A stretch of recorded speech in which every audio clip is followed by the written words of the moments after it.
সংবিধান ভঙ্গ করে শেখ হাসিনাকে তাড়ানো হয়েছে, সংবিধান সমুন্নত রাখতে হবে। এটা হচ্ছে ষড়যন্ত্র ট্যাগলাইন।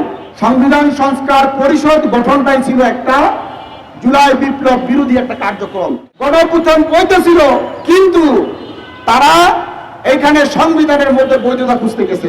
সংবিধানের মধ্যে বৈধতা খুঁজতে যায় কি করছে, আপনাদেরকে আমি আবার বারবার একটা কথা বলে দেই।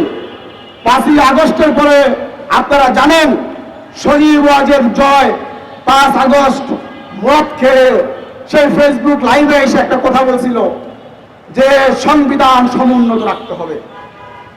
সংবিধান ভঙ্গ করে শেখ হাসিনাকে তাড়ানো হয়েছে, সংবিধান সমুন্নত রাখতে হবে।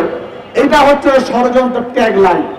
সেই সংবিধানের আওতায় যখন অন্তর্বর্তী সরকারকে নিয়ে গেল, তখন থেকে কিন্তু আওয়ামী লীগের ষড়যন্ত্র সফল, বিএনপির ষড়যন্ত্র সফল।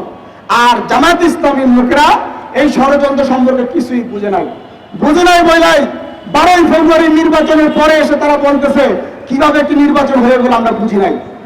কারণ আপনার এই যে সংবিধান সংস্কার পরিষদটা হয়েছে, সংবিধান সংস্কার পরিষদ গঠনটাই ছিল একটা জুলাই বিপ্লব বিরোধী একটা কার্যক্রম।